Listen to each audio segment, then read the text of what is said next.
आपण पाहत आहात प्रेस मीडिया न्यूज. बारमध्ये बसून 50,000ची लाच, महसूल विभागातील 2 अधिकारी एसीबीच्या जाळ्यात.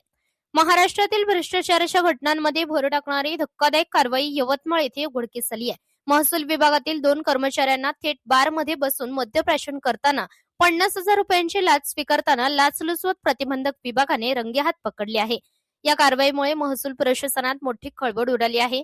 सत्य जनतेसमोर आणणे हेच आमचे ध्येय आहे. प्रेस मीडिया न्यूज नेहमीच निर्भीडपणे सत्य मांडत आलं आहे आणि यापुढेही आम्ही कोणत्याही गुंडांच्या धमक्यांना न घाबरता सत्य जनतेसमोर आणत राहणार आहोत. सत्य दाखवणे हेच आमचे कर्तव्य आणि जबाबदारी आहे. नेमके काय प्रकरण आहे पाहूयात.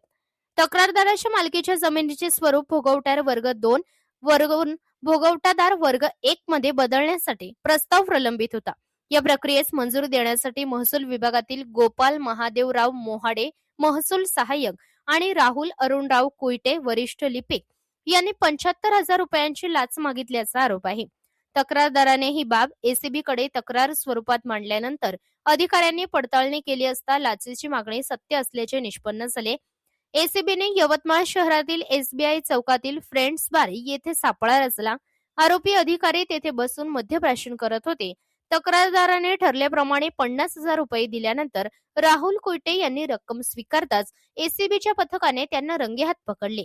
या कारवाईनंतर प्रकरणातील मुख्य सूत्रधार मानल्या जाणाऱ्या गोपाल मोहाडे यांनाही ताब्यात घेण्यात आले. दोन्ही आरोपींविरुद्ध भ्रष्टाचार प्रतिबंधक कायदा 1988 अंतर्गत गुन्हा दाखल करण्यात आला असून पुढील तपास सुरू आहे.